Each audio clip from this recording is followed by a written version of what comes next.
নমস্কার বন্ধুরা, আমি বাবলি চলে এসেছি ফুড ডায়েরি চ্যানেল থেকে।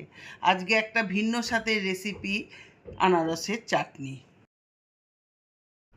প্রথমে আমি এরকম সাইজের একটা আনারস নিয়ে নেব। দেখুন বন্ধুরা, এরকম করে আমি আনারসটা কেটে নেব। একটা গ্রেটারের সাহায্যে কাটা আনারসগুলো আমি এরকম করে কুড়িয়ে নেব।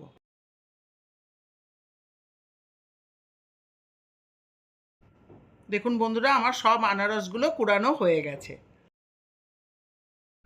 আমি কড়াইতে সাদা তেল গরম করে তার ভিতর আমি 2টো শুকনো লঙ্কা ফোড়ন দিলাম। তারপরে 8 চামচ কালো জিরে ফোড়ন দিলাম। গ্রেট করা আনারসগুলো সব কড়াইতে ছেড়ে দিলাম। প্রথমে আমি হাফ চামচের মতন বিট নুন দিলাম। তারপর হাফ চামচের মতন রান্নার লবণ দিয়ে দিলাম। নাড়ানোর পর ঢাকা দিয়ে দিলাম। 2-3 মিনিট পর ঢাকনাটা খুলে একটু ভালো করে নাড়িয়ে নিলাম।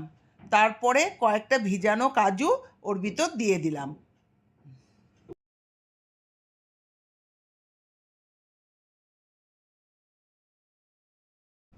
আবার 2 মিনিটের জন্য ঢাকা দিয়ে দিলাম।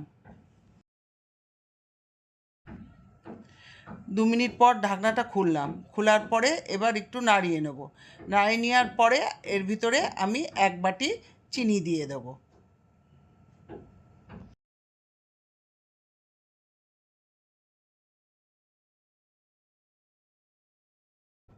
কিছুটা ফুটে আসার পর টুটি ফুটি কয়েকটা দিয়ে দেব।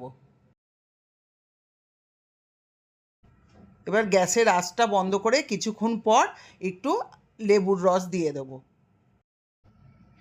লেবুর রস দেওয়ার পর এবার একটু ভালো করে নাড়িয়ে নেব। তৈরি হয়ে গেল আমার আনারসের চাটনি। বন্ধুরা, আপনাদের যদি এই রেসিপিটি ভালো লেগে থাকে একটা লাইক, শেয়ার এবং কমেন্ট করবেন।